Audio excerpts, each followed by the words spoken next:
सुबह की पहली हवा ने पूरे गांव को जगा दिया, पर मीरा के दिल में सिर्फ एक खामोशी थी। हाथों में मटका, कदमों में थकान और आंखों में वो यादें जो हर सुबह के साथ और गहरी होती जा रही थीं। उसकी चाल में एक सूना सन्नाटा था, जैसे दिल भी किसी खाली मटके की तरह बज रहा हो। नीम के पेड़ के नीचे बैठी अम्मी पंखा झलते हुए हवा को बुला रही थी, लेकिन उस हवा में भी एक उदासी थी। मीरा ने मटका रखकर चुपचाप पास जगह ली, जैसे दोनों की थकावट अब एक जैसी हो गई हो। गर्मी अब सिर्फ मौसम की नहीं थी, रिश्ते भी भीतर ही भीतर सुलग रहे थे। मिट्टी के चक्र में घूमती दुनिया के बीच रहीम चाचा ने अपने सब्र से एक रोशनी का दिया बना डाला। मीरा ने एक टूटा दिया उठाया, जैसे अपने भीतर के टूटे हिस्सों को समेट रही हो। वहां मिट्टी बोलती थी कि हर टूटन एक नई रोशनी का जरिया हो सकती है। खेतों के बीच से गुजरती मीरा किसी राज्य की तलाश में दिखती थी। हर सरसराहट में एक सवाल था, क्या मैं भी इन बीजों की तरह हूं? जमीन पर तो हूं, लेकिन फल कहां? कभी कभी सब कुछ कहकर भी दिल अधूरा रह जाता है। रास्ते पर एक मुस्कान के साथ फारिस आया, जैसे किसी कहानी में अचानक कोई नया रंग भर गया हो।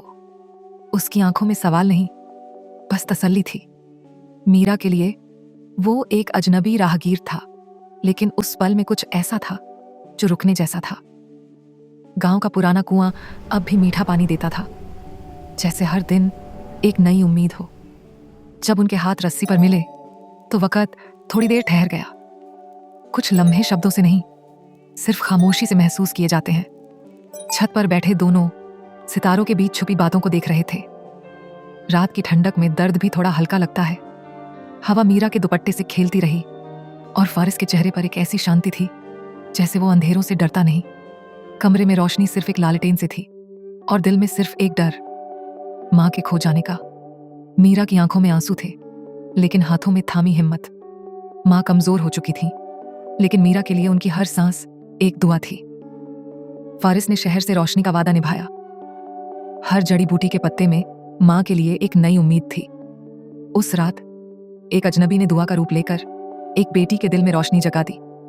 चांदनी झरोखे से अंदर आ रही थी और मीरा के हाथ में एक दिया था, जिसे उसने सिर्फ रोशनी के लिए नहीं, दुआ के लिए जलाया था। उसकी प्रार्थना बस इतनी सी थी, अंधेरा छूट जाए, मां की रूह को सुकून मिले और हर खामोशी में रोशनी बाकी रहे। मीरा ने धीरे से दिया अम्मी के सिरहाने रख दिया। उस रोशनी ने अम्मी के थके चेहरे को एक कोमल सी रूहानी चमक दे दी, जैसे एक छोटी सी लौ में पूरी एक बेटी की दुआ जल रही हो। मिट्टी का दिया था, पर उसमें उम्मीद की रोशनी थी, एक नरमी जो अंधेरों से लड़ती थी, खामोशी से। रात ने पूरा गांव अपनी बाहों में ले लिया था। सितारे खामोश थे, लेकिन जागते हुए। मीरा छत पर अकेली बैठी थी, खुद से लिपटी हुई, जैसे किसी जवाब की तलाश में हो। कुछ देर बाद फारिस भी आया, लेकिन उसने कुछ नहीं कहा। कभी कभी दर्द में साथ होने के लिए बस खामोशी ही काफी होती है। दोपहर की धूप में फारिस एक पत्र लेकर आया, एक कागज जिसमें दवा थी और शायद कुछ और भी। दरवाजे पर रुककर उसने मीरा को देखा, जो अम्मी के माथे से पसीना पोंछ रही थी। कभी कभी उम्मीद एक लिफाफे में बंद होती है और हर शब्द एक नई रोशनी बन जाता है। उस रात मीरा ने अपना सामान बांधा, कुछ कपड़े, एक पोटली और दिल में एक मिसाल। पत्र को संभालकर अपने पास रखा, जैसे एक संकल्प। अब डर से लड़ना नहीं, समय को रोकना नहीं। शहर के रास्ते उसके लिए थे, लेकिन मंजिल मां के लिए। नीम के पेड़ के नीचे दो साए थे, एक रुक रहा था, एक निकलने को तैयार था। अम्मी ने मीरा का हाथ कस के पकड़ लिया, जैसे हर दुआ उसी पकड़ में छुपी हो। हवा पत्तों को उड़ा रही थी और मीरा के दुपट्टे को भी। वो पहली बार अपने गांव से बाहर जा रही थी, लेकिन मां का आशीर्वाद उसके साथ चल पड़ा था। सूरज पीठ पीछे छुप रहा था और मीरा उन राहों पर निकल पड़ी जहां मंजिल तो दूर थी, लेकिन इरादा साफ। हर कदम पर जमीन जानी पहचानी थी और हर मोड़ मां की यादों से भरा हुआ। उसने एक बार पलट कर देखा, जहां बचपन, दर्द और दुआ सब एक ही आंगन में थे। आंखों में नमी थी, पर दिल में एक नई रोशनी के बीज। रास्ते कभी अकेले नहीं होते, कभी किसी साथी के कदमों की आहट, कभी खामोशी में छुपी हिम्मत। फारिस वहीं था, चुपचाप लेकिन साथ साथ। उसकी मुस्कान में समझ थी और चलने के अंदाज में भरोसा। दो अलग साए एक ही सफर में मिल गए, बिना किसी शब्द के, सिर्फ समझ के। नदी के किनारे जिंदगी कुछ देर के लिए रुक गई थी, जैसे पानी में गुजरा कल और आने वाला कल दोनों मिल गए हों। मीरा ने नीचे झांक कर देखा, लहरों में बहती कहानियों का अक्स। हर पानी की तरह उसकी जिंदगी भी अब एक नई दिशा ले रही थी। पुल पर कदम थे, लेकिन दिल एक पुल के पार सपना देख रहा था। जंगल के बीच, रूखे पत्तों के बीच एक छोटी सी रूह कांपती मिली, आंसुओं में लिपटा हुआ एक छोटा बचपन।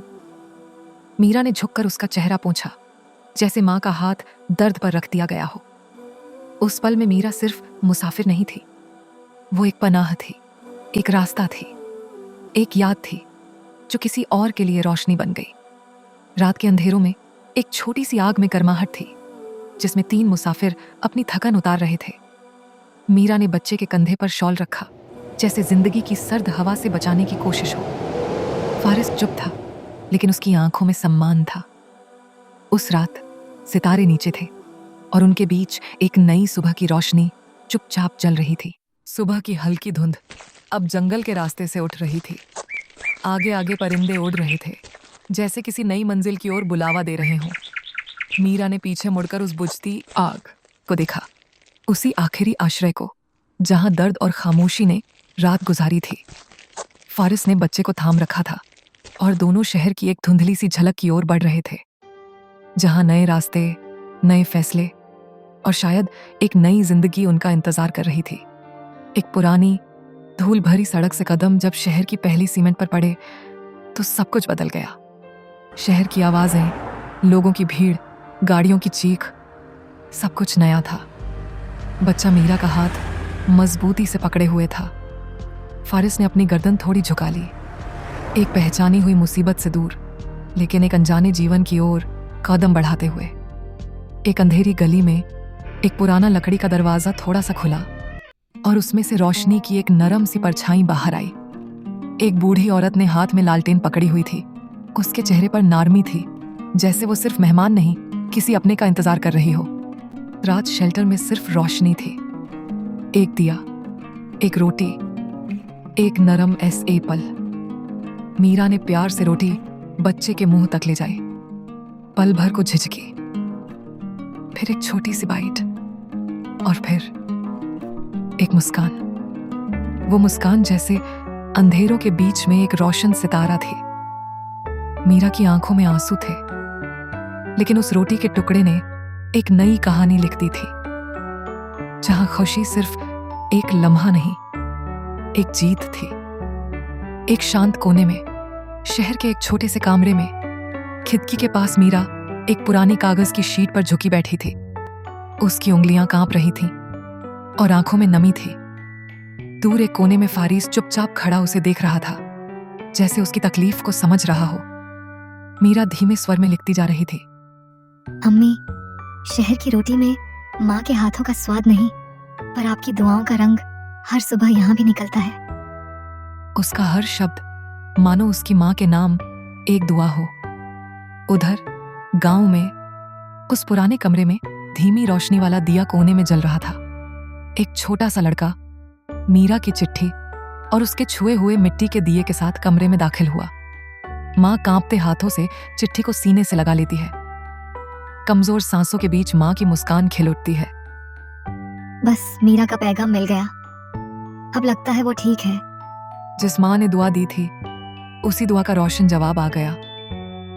उस पल जैसे गांव और शहर के बीच का फासला मिट गया था। एक बेटी की मोहब्बत और एक माँ की दुआओं ने दोनों छोर को जोड़ दिया था। शहर की तंग गली में कबूतरों की परों की सरसराहट के बीच फारिस दरवाजे पर खड़ा था। डाकिया एक छोटा सा लिफाफा उसकी ओर बढ़ाता है, जिस पर आमी की लिखावट साफ झलक रही थी। फारिस ने लिफाफा खोला और एक हल्की सी मुस्कान उसके चेहरे पर फैल गई। वो खुद से बुदबुदाया। जहां रिश्तों में दर्द हो वहां हर लफ्ज दुआ बन जाता है। चलो माँ कि ये दुआ मिल जाए। गांव की मिट्टी से उठता हुआ एक पुराना रास्ता, जिस पर बिखरे हुए नीम के पत्ते और हवाओं में बसी यादें। उसी रास्ते पर एक धीमी रफ्तार से पालकी चल रही थी।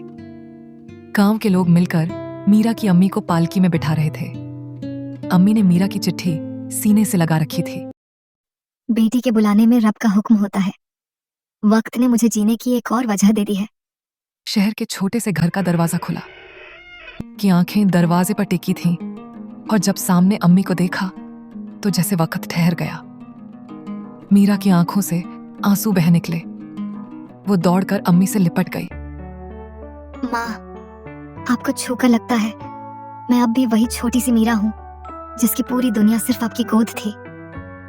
रात की चुप्पी में आकाश में टिमटिमाते सितारे। मीरा, सोनू, फारिस और अम्मी साथ बैठे थे, जैसे तीन जुदा रूहें एक ही रोशनी में सिमट आई हों। अम्मी ने पहली बार जोर से हंसी, वो हंसी जिसमें उम्र भर का सुकून था। फारिस ने वही पुराना मिट्टी का दिया एक बार फिर जला दिया। अम्मी की आवाज आई, कभी कभी दुआ को वक्त लगता है, मगर जब मिलती है तो पूरी जिंदगी रोशन कर जाती है। मीरा मुस्कुराई, और उस रोशनी में अगर माँ की मुस्कुराहट हो तो अंधेरा कभी वापस नहीं आता।